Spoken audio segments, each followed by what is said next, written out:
Squirrels. These adorable tree-dwelling rodents don't actually live in Israel, but they still have a beautiful Hebrew name, Sna'i. I'm Elon Gilad. I write about Hebrew and Jewish history. Let's get into it. As far as we know, ancient Hebrew didn't have a word for squirrel, and when Jews encountered them elsewhere, they just referred to them in the local words used by their neighbors. This began to change with the Jewish Enlightenment in the late 18th century, when a young Jewish scholar named Baruch Linda decided to coin a Hebrew term for squirrel.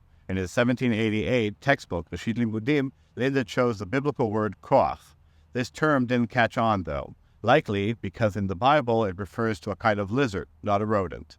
During much of the 19th century, Hebrew authors mostly just used the German name Eichhorn, until Mendel Mocher Sfarim coined Keren Aloni in 1862. This name, meaning oak horn, is a translation of the German word Eichhorn based on a false folk etymology. 18 years later, an author named Aaron Rosenfeld used Mendel's Keren Aloni in a textbook he published, which caught the attention of an anonymous critic who wrote in his review of that book that authors shouldn't just blindly use Mendel's animal names, giving the example of the squirrel, which according to him should be called Huldat Snaim.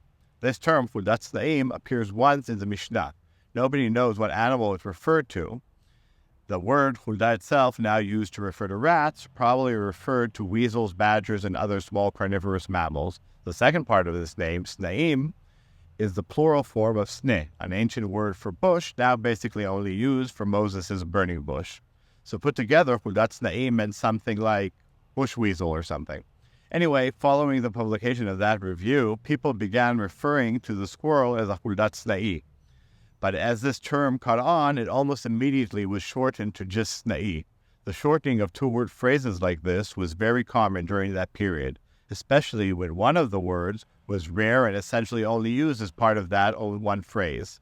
Another example of this is the Hebrew word for skirt, which began as simlah chatzait, half-dress, and now is just chatzait. Now you know.